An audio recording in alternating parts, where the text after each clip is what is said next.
उतरामध्ये उतरची वेळ देवा तुझ्या पुस्तकांतले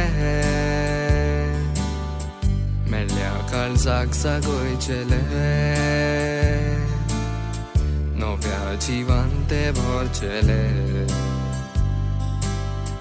उतरामध्ये उतरची वेळ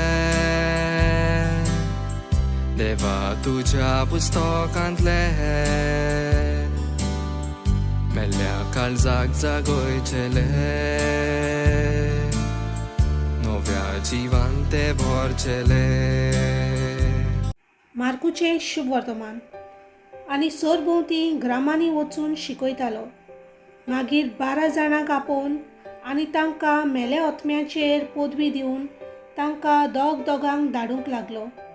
आनी एकाच दांड्या भायर वाटेक कांयच व्हरोना जावंक न्हय बुती, न्हय उंडो, न्हय म्हूण पेंगटाक दुडू, बोगोर पांयांक वांडो घालूंक, पूण दोडी आंगली न्हेसोना जावंक तांकां फर्मायलें. आनी तांकां सांगलें, खंयसरूच एका घरांत भितर सरशात, ते सुवातेवेले भायर सोरो वचो पर्यंत थंयच रावात. आनी कोण लोक तुमकां घेना जायत तांकां एक शिटकावणी कशी ते सुवातेवेले भायर सरून तुमच्या पांयांची धूळ झाडून उडयात. म्हणटच ते वचून मन बदलात म्हूण प्रवचन करताले आनी खूब देंवचार काडटाले आनी सोबार वायटकारांक तेल लावन बरें करताले. देवाचें उतर हें.